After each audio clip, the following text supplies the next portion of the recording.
Escrito 167. La visita a Filadelfia.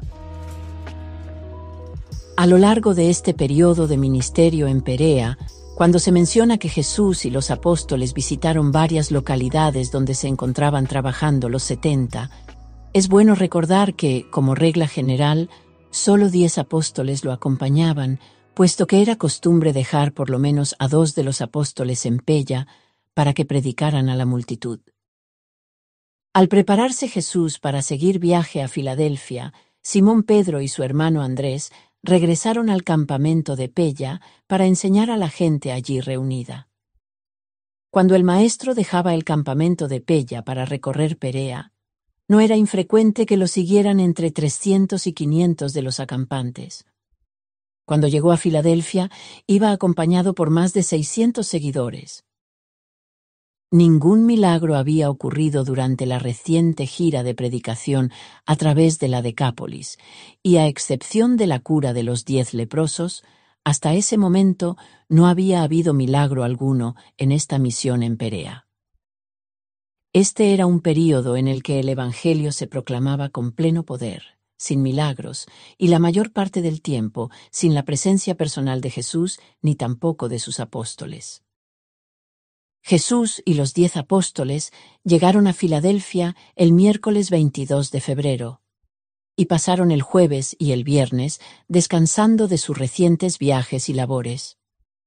Ese viernes por la noche, Santiago habló en la sinagoga y se convocó un concilio general para el atardecer del día siguiente. Mucho se regocijaban ellos por el progreso del Evangelio en Filadelfia y las aldeas cercanas. Los mensajeros de David también trajeron la noticia del avance mayor del reino por toda Palestina, así como también buenas nuevas de Alejandría y Damasco.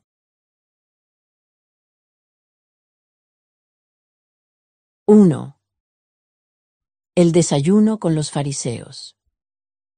Vivía en Filadelfia un fariseo muy rico e influyente que había aceptado las enseñanzas de Abner. Este fariseo invitó a Jesús a su casa el sábado por la mañana para tomar el desayuno. Se sabía que Jesús estaría en Filadelfia por esta época. Por consiguiente, un gran número de visitantes, entre ellos muchos fariseos, habían venido de Jerusalén y de otras partes. Por lo tanto, unos 40 de estos personajes importantes y algunos abogados fueron invitados a este desayuno que se había organizado en honor del maestro. Mientras Jesús se detenía en la puerta hablando con Abner, y una vez que el anfitrión se hubo sentado, entró al aposento uno de los fariseos principales de Jerusalén, miembro del Sanedrín, y como era su costumbre, se dirigió directamente al asiento de honor, a la izquierda del anfitrión. Pero puesto que este lugar había sido reservado para el maestro y el de la derecha para Abner, el anfitrión señaló al fariseo de Jerusalén que se sentara 4 asientos a la izquierda, y este dignatario mucho se ofendió por no haber sido ubicado en el asiento de honor. Pronto estuvieron todos sentados y disfrutando de la conversación entre ellos, ya que la mayoría de los que estaban presentes eran discípulos de Jesús, o por lo menos tenían una actitud cordial hacia el Evangelio. Solo sus enemigos observaron el hecho de que él no cumplía con la ceremonia de lavarse las manos antes de sentarse a la mesa. Abner se lavó las manos al comienzo de la comida, pero no mientras la servían. Hacia fines de la comida, llegó de la calle un hombre que había sido afligido durante mucho tiempo por una enfermedad crónica y que se encontraba en esos momentos en estado hidrópico. Este hombre era un creyente, bautizado recientemente por los asociados de Abner. No pidió a Jesús que lo curara, pero el maestro bien sabía que este hombre afligido había concurrido al desayuno con la esperanza de no perderse entre las multitudes que siempre rodeaban a Jesús, tal vez así conseguir llamar más fácilmente la atención del maestro. Este hombre sabía que en esta época se realizaban pocos milagros. Sin embargo, había reflexionado consigo mismo que tal vez su triste condición pudiera apelar a la compasión del maestro. No se equivocó porque, al entrar él al comedor, su presencia llamó la atención tanto de Jesús como del fariseo mojigato de Jerusalén. El fariseo no titubeó en manifestar su resentimiento porque se le permitiera entrar a la sala a un ser semejante. Pero Jesús contempló al enfermo y sonrió con tanta benignidad que éste se le acercó y se sentó en el piso. Como el desayuno estaba llegando a su fin, el maestro paseó la mirada por los demás huéspedes y luego, después de mirar significativamente al hombre con hidropesía, dijo: «Amigos míos, maestros de Israel y sabios abogados, me complacería haceros una pregunta. ¿Es legal o no curar a los enfermos y afligidos el día sábado?» Pero los que estaban presentes conocían muy bien a Jesús y permanecieron callados. No respondieron a su pregunta. Entonces fue Jesús a donde estaba sentado el enfermo y tomándolo de la mano dijo: «Levántate y vete por tu camino. No has pedido que te curara, pero yo conozco el deseo de tu corazón y la fe de tu alma». Antes de que el hombre hubiera salido de la sala, Jesús volvió a su asiento y dirigiéndose a los comensales dijo: «Mi Padre hace estas obras no para tentaros a que entréis al reino, sino para revelarse a los que ya están en el reino. Podéis percibir que corresponde al carácter del Padre hacer precisamente estas cosas, porque ¿cuál de entre vosotros, que posea un animal preferido y que éste caiga en el pozo el día sábado, no iría inmediatamente a rescatarlo?» Como nadie le contestó, y puesto que su anfitrión evidentemente aprobaba lo que estaba ocurriendo, Jesús se puso de pie y habló a todos los que estaban presentes. «Hermanos míos, cuando se os invita a un festín de boda, no os sentéis en el asiento principal, en caso de que haya un hombre más merecedor que vosotros entre los invitados, y el anfitrión tenga que venir a vosotros y pediros que dejéis vuestro sitio a este otro huésped honrado. En este caso, tendréis que pasar la vergüenza de trasladaros a un sitio de menos honra en la mesa. Cuando se os invita a una fiesta, es demostración de sabiduría, al llegar a la mesa del festín, buscar el lugar más humilde y allí sentarse, para que, cuando el anfitrión contemple a sus huéspedes, pueda decirte: «Amigo mío, ¿por qué te sientas en el asiento del más humilde? Ven más arriba». Así aquel tendrá gloria en la presencia de los demás invitados. No os olvidéis, el que se exalta a sí mismo será humillado, mientras que el que verdaderamente se humilla será exaltado. Por lo tanto, cuando tengáis convidados a cenar, no invitéis siempre a vuestros amigos, vuestros hermanos, vuestros parientes o vuestros vecinos ricos, para que ellos os devuelvan atenciones invitándoos a sus fiestas, y de este modo recibáis vosotros la recompensa. Cuando hagáis banquete, invitad de cuando en cuando a los pobres, los tullidos y los ciegos. De esta manera obtendréis bendiciones en el corazón, porque vosotros bien sabéis que el cojo y el ciego no os pueden recompensar por vuestro ministerio amante.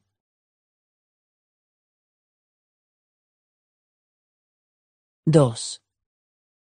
La parábola de la gran cena. Cuando Jesús terminó de hablar en la mesa de desayuno del fariseo, uno de los abogados presentes, para interrumpir el silencio, dijo sin pensar: «Bienaventurado el que coma pan en el reino de Dios», siendo ese un dicho común de aquellos días. Entonces Jesús dijo una parábola que aun su cordial anfitrión se vio obligado a tomar en serio.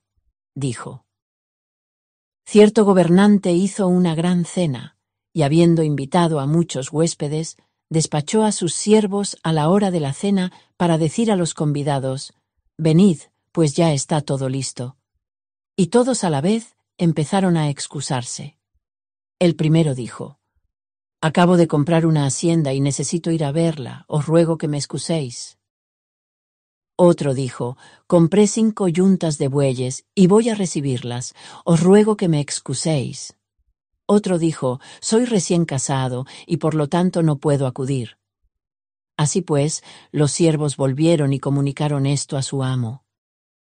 Cuando el amo de la casa oyó esto, se airó, y volviéndose hacia los siervos dijo: He preparado este festín de boda, los lechones han sido matados, y todo está listo para mis huéspedes, pero han despreciado mi invitación. Se han ido cada uno en pos de sus tierras y su mercancía, y aún les faltan el respeto a mis siervos que los invitan a que vengan a mi festín. Id pronto a las calles y senderos de la ciudad, a las carreteras y a los caminos, y traed de allí a los pobres y a los parias, a los ciegos y a los cojos, para que haya huéspedes en el festín de boda. Y los siervos hicieron tal como el amo les mandó, y aun entonces había lugar para más huéspedes. Entonces dijo el amo a sus siervos: Id ahora a los caminos y por los campos, e insistid en que los que estén allí vengan para que mi casa esté llena. Yo os digo que ninguno de los que fueron invitados primero probará de mi cena. Los siervos hicieron como les había ordenado el amo, y la casa estuvo llena. Cuando oyeron estas palabras, todos partieron, y cada uno se fue a su casa. Por lo menos uno de los fariseos despreciativos que estaban presentes esa mañana comprendió el significado de esta parábola, porque fue bautizado ese día e hizo confesión pública de su fe en el Evangelio del Reino. Abner predicó sobre esta parábola esa noche en el Concilio General de los Creyentes. Al día siguiente, todos los apóstoles se ocuparon del ejercicio filosófico de interpretar el significado de esta parábola de la Gran Cena. Aunque Jesús escuchó con interés las diversas interpretaciones, se negó repetidamente a ofrecerles ayuda adicional para comprender la parábola. Tan solo dijo: que cada uno halle el significado por sí mismo y en su propia alma.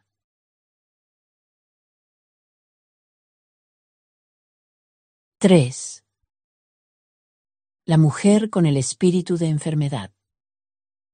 Abner había dispuesto que el maestro enseñara en la sinagoga este día sábado. Era esta la primera vez que Jesús entraba en una sinagoga desde que todas se habían cerrado a sus enseñanzas por orden del Sanedrín. Al final del servicio, Jesús bajó la mirada sobre la gente que estaba ante él y contempló a una mujer anciana de expresión triste y cuerpo encorvado. Hacía mucho tiempo que el temor dominaba a esta mujer, y todo regocijo había desaparecido de su vida. Al bajar Jesús del púlpito, se le acercó y, tocando el hombro de su forma encorvada, dijo: Mujer, si tan solo creyeras, te liberarías completamente de tu espíritu de enfermedad. Esta mujer, vencida y encorvada por las depresiones del temor durante más de 18 años, creyó las palabras del Maestro y por la fe se irguió inmediatamente. Cuando esta mujer se dio cuenta de que estaba erguida, levantó la voz glorificando a Dios. Aunque la aflicción de esta mujer era totalmente mental, siendo su espalda encorvada el resultado de su mente deprimida, la gente pensó que Jesús había curado un verdadero trastorno físico. Si bien la congregación de la sinagoga en Filadelfia mostraba sentimientos cordiales hacia las enseñanzas de Jesús, el rector principal de la sinagoga era un fariseo poco amistoso. Al compartir la opinión de la congregación de que Jesús acababa de curar un trastorno físico, se indignó porque Jesús tenía la presunción de hacer tal cosa el día sábado, y poniéndose de pie ante la congregación, dijo: ¿Acaso no hay 6 días en los que los hombres han de hacer todo su trabajo? Venid pues durante esos días de trabajo y sed curados, pero no el día sábado. Cuando así habló este rector hostil, Jesús volvió al púlpito y dijo: ¿Por qué jugar el papel de los hipócritas? ¿Acaso no saca cada uno de vosotros al buey de su establo y lo conduce a que tome agua el día sábado? Si ese servicio es permisible el día sábado, ¿por qué no puede esta mujer, hija de Abraham, doblegada por su mal durante estos 18 años, liberarse de esta esclavitud y ser conducida a compartir del agua de la libertad y de la vida, aunque sea sábado? Mientras la mujer continuaba glorificando a Dios, su crítico se avergonzó y la congregación se regocijó con ella de que había sido curada. Como resultado de criticar así en público a Jesús este sábado, el rector principal de la sinagoga fue depuesto y reemplazado por un seguidor de Jesús. Jesús frecuentemente liberaba a estas víctimas del temor de su debilidad de espíritu, de su depresión mental y de la esclavitud del temor. Pero la gente consideraba todas estas aflicciones como verdaderas enfermedades físicas o consecuencias de la posesión de las víctimas por los espíritus malignos.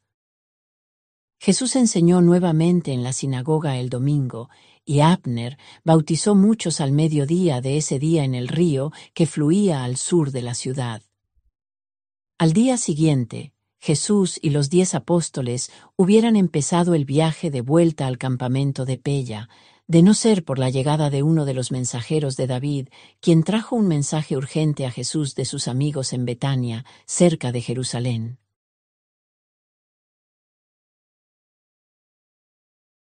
4. El mensaje de Betania. Muy tarde el domingo por la noche del 26 de febrero, un mensajero de Betania llegó a Filadelfia trayendo un mensaje de Marta y María que decía: «Señor, aquel que amas está muy enfermo». El mensaje le llegó a Jesús al final de la conferencia de la tarde y en el momento en que estaba dándoles las buenas noches a los apóstoles. Al principio Jesús nada respondió.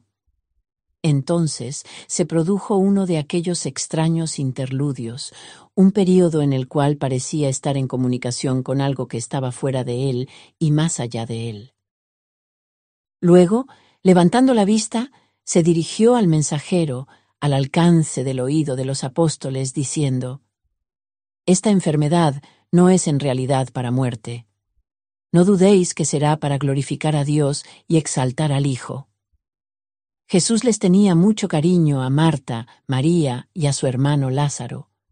Los amaba con afecto ferviente. Su primer pensamiento humano fue acudir inmediatamente en su ayuda, pero otra idea se presentó a su mente combinada.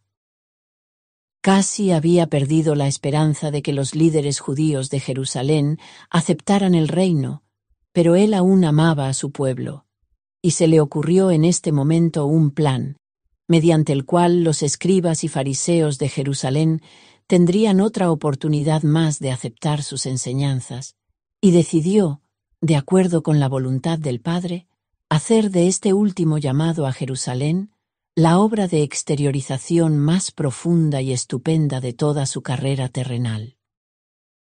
Los judíos se aferraban a la idea de un liberador hacedor de milagros. Aunque se negaba a ceder a la realización de maravillas materiales y a representar exhibiciones temporales de poder político, pidió ahora el consentimiento del Padre para manifestar su poder, hasta ese momento no exhibido, sobre la vida y la muerte. Los judíos acostumbraban a enterrar a sus muertos el día de su fallecimiento. Esta era una práctica necesaria en ese clima tan cálido. Frecuentemente sucedía que enterraban a alguien que tan solo estaba en coma, de modo que el segundo o aún el tercer día esa persona emergía de la tumba. Pero era creencia de los judíos que, aunque el espíritu o el alma pudiera permanecer cerca del cuerpo por 2 o 3 días, no se detenía nunca allí después del tercer día, que para el cuarto día ya estaba avanzada la putrefacción, y que nadie podía volver jamás de la tumba después de tal lapso de tiempo. Por estas razones, Jesús permaneció en Filadelfia 2 días enteros más antes de prepararse para ir a Betania. Así pues, temprano el miércoles por la mañana dijo a sus apóstoles: «Preparémonos inmediatamente para volver a Judea». Cuando los apóstoles oyeron las palabras de su maestro, se alejaron por un momento para consultar entre ellos. Santiago dirigió la conversación, en el curso de la cual todos estuvieron de acuerdo que era una locura permitir que Jesús volviera a Judea. De manera que volvieron todos juntos a donde Jesús, y así se lo dijeron. Dijo Santiago: Maestro, estuviste en Jerusalén hace unas pocas semanas, y los líderes querían matarte y el pueblo quería apedrearte. Ya en aquel momento ofreciste a esos hombres la oportunidad de recibir la verdad, y no permitiremos que vuelvas a Judea. Entonces dijo Jesús: Pero ¿acaso no comprendéis que el día tiene 12 horas en las que se pueden hacer obras sin peligro? Si un hombre camina de día, no tropieza porque tiene luz. Si un hombre camina de noche, puede que tropiece porque no tiene luz. Mientras dure mi día, no temo entrar a Judea. Quiero hacer otra obra poderosa para estos judíos. Quiero darles otra oportunidad más para creer, aún en sus propios términos, con condiciones de gloria exterior y la manifestación visible del poder del Padre y del amor del Hijo. Además, ¿acaso no entendéis que nuestro amigo Lázaro duerme y quiero despertarlo de su sueño? Entonces dijo uno de los apóstoles: Maestro, si Lázaro duerme, con más seguridad sanará. Era costumbre de los judíos de esos tiempos hablar de la muerte como una forma de sueño, pero como los apóstoles no entendían que Jesús quería decir que Lázaro había partido de este mundo, les dijo claramente: Lázaro ha muerto. Me alegro de no haber yo estado allí, aunque no se salven los demás, porque así tendréis nuevo motivo para creer en mí. Y lo que veréis os fortalecerá en preparación de ese día en el que me despediré de vosotros para ir al Padre. Como no pudieron persuadirlo de que no fuera a Judea, y como algunos de los apóstoles tenían miedo aún de acompañarle, Tomás se dirigió a sus hermanos diciendo: Ya le hemos manifestado al Maestro nuestros temores, pero él está decidido a ir a Betania. Estoy seguro de que esto significa el fin. Con toda seguridad le matarán, pero si es esa la elección del Maestro, conduzcámonos como hombres de valor. Vayamos también con él para que podamos morir con él. Así fue por siempre. En los asuntos que requerían coraje decidido y constante, Tomás siempre fue el principal sostén de los 12 apóstoles.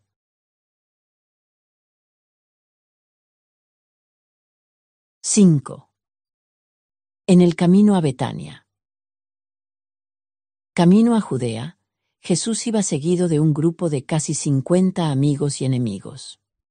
Durante el almuerzo del mediodía, el día miércoles, habló a sus apóstoles y a este grupo de seguidores sobre los términos de la salvación.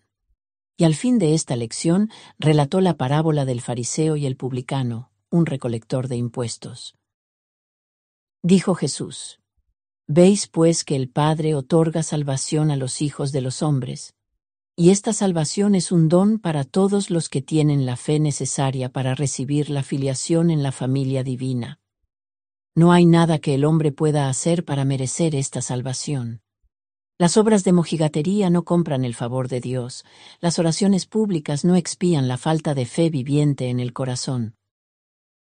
Podréis engañar a los hombres con vuestro servicio exterior, pero Dios mira dentro de vuestra alma.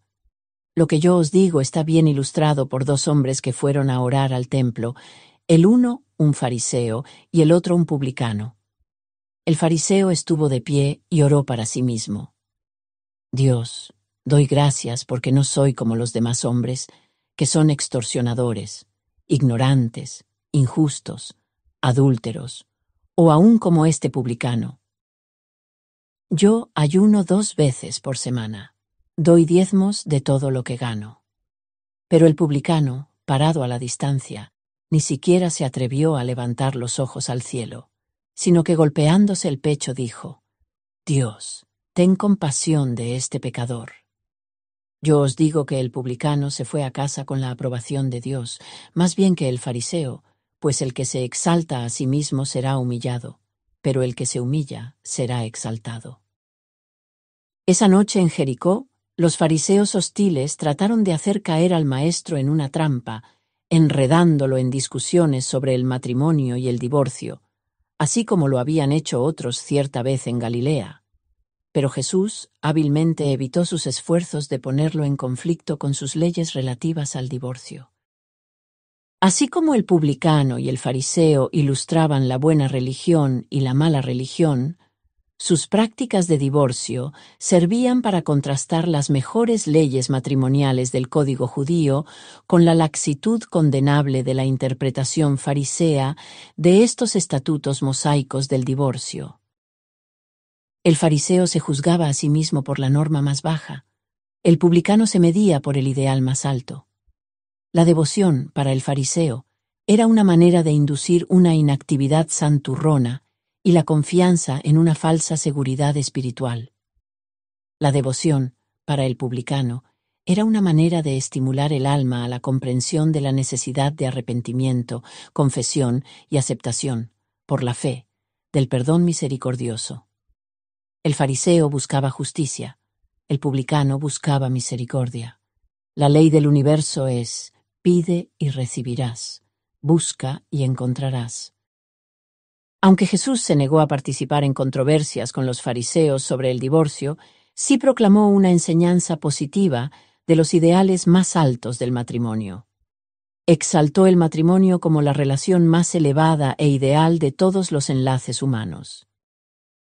Asimismo, sugirió su desaprobación intensa de las prácticas laxas e injustas de divorcio aplicadas por los judíos de Jerusalén, que en esa época permitían que el hombre divorciara a su esposa por las razones más insignificantes, como por ejemplo porque no cocinaba bien, porque no era buena ama de casa, o simplemente porque se había enamorado de una mujer más hermosa. Los fariseos aún habían llegado a enseñar que esta fácil variedad de divorcio era una dispensación especial, otorgada al pueblo judío, a los fariseos en particular. Por eso, aunque Jesús se negó a hacer declaraciones sobre el matrimonio y el divorcio, denunció con la mayor amargura estas burlas vergonzosas de la relación matrimonial y señaló su injusticia para con las mujeres y los niños. Nunca sancionó práctica alguna de divorcio que otorgara al hombre ventajas sobre la mujer. El maestro tan solo aprobaba aquellas enseñanzas que otorgaban igualdad entre mujeres y hombres. Aunque Jesús no ofreció nuevos mandatos para el matrimonio y el divorcio, urgió a los judíos a que cumplieran con sus propias leyes y con sus enseñanzas más elevadas.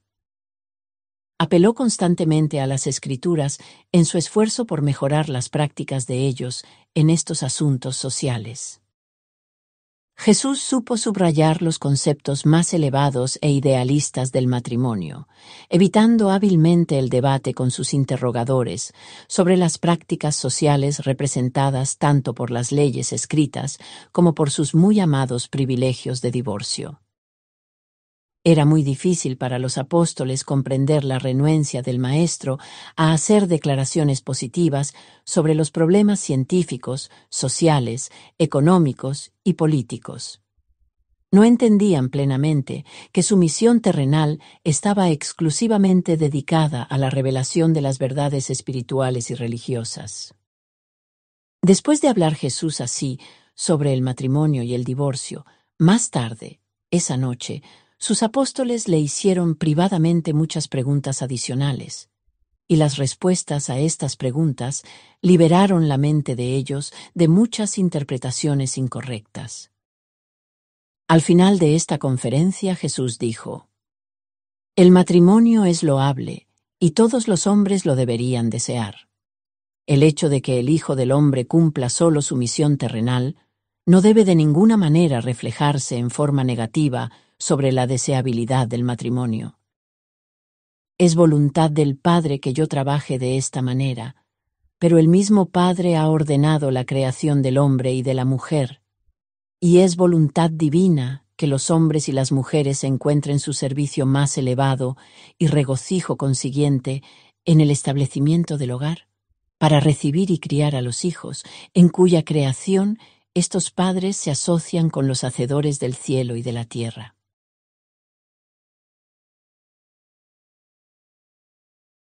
Por esta causa el hombre dejará a su padre y madre para unirse con su esposa, y los dos llegarán a ser uno solo. De esta manera, Liberó Jesús la mente de los apóstoles de muchas preocupaciones sobre el matrimonio y aclaró muchas interpretaciones erróneas sobre el divorcio. Al mismo tiempo, hizo mucho por exaltar sus ideales de unión social e incrementar el respeto de ellos para con las mujeres, los niños y el hogar. 6. La bendición de los niños. Esa noche el mensaje de Jesús sobre el matrimonio y la bienaventuranza de los niños se difundió por todo Jericó, de modo tal que por la mañana siguiente, mucho antes de que Jesús y los apóstoles estuvieran preparados para partir, aun antes de la hora del desayuno, decenas de madres vinieron a donde Jesús, trayendo a sus niños en los brazos y llevándolos de la mano, y deseaban que bendijera a los pequeños. Cuando los apóstoles reprendieron en voz alta a estas madres, Jesús, habiendo oído el tumulto, salió indignado y los censuró, diciendo: «Dejad a los niños que vengan a mí, no lo impidáis, porque de ellos es el reino del cielo. De cierto os digo, que el que no reciba el reino de Dios como un niño, difícilmente podrá entrar en él y crecer hasta la estatura plena de la hombría espiritual». Cuando el Maestro hubo hablado a sus apóstoles, recibió a todos los niños, tocándoles, mientras decía a las madres palabras de valor y esperanza. Jesús muchas veces habló a sus apóstoles sobre las mansiones celestiales y les enseñó que los hijos de Dios en avance deben allí crecer espiritualmente como crecen los niños físicamente en este mundo. Así pues, muchas veces lo sagrado parece como lo común, como en este día los niños y sus madres no se dieron cuenta de que las inteligencias observadoras de Nevadón contemplaban a los niños de Jericó jugar con el creador de un universo. La posición de la mujer en Palestina mucho mejoró por las enseñanzas de Jesús. Así habría sucedido en todo el mundo si sus seguidores no se hubiesen alejado tanto de lo que él tan esmeradamente les había enseñado.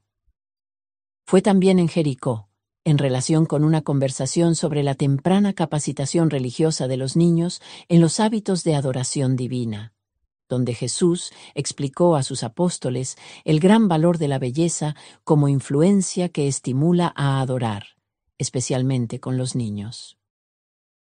El Maestro, por precepto y ejemplo, enseñó el valor de adorar al Creador en el ambiente natural de la creación.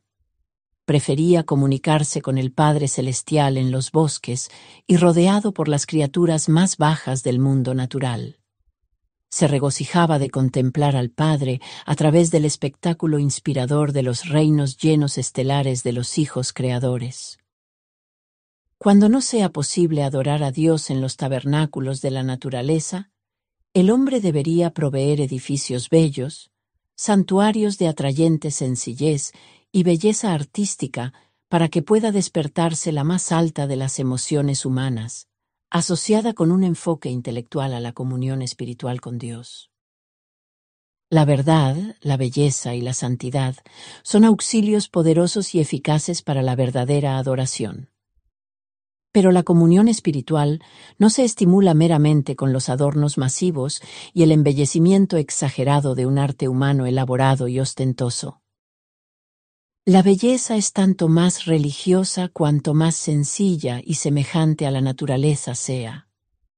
Qué pena que los niños pequeños conozcan por primera vez los conceptos de adoración pública en fríos, estériles aposentos, tan despojados de belleza y vacíos de toda sugerencia de alegría y santidad inspiradora. El niño debería acercarse primero a la adoración en un medio natural. Más tarde, acompañado por sus padres, debería poder concurrir a un templo público religioso que sea por lo menos tan atrayente material y artísticamente hermoso como el hogar en el cual vive a diario.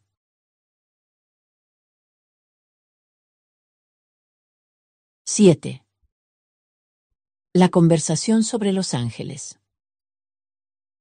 Mientras viajaban por las colinas de Jericó en dirección a Betania, Natanael anduvo casi todo el camino al lado de Jesús, y su conversación sobre los niños relacionada con el reino de los cielos llevó indirectamente a la consideración del ministerio de los ángeles.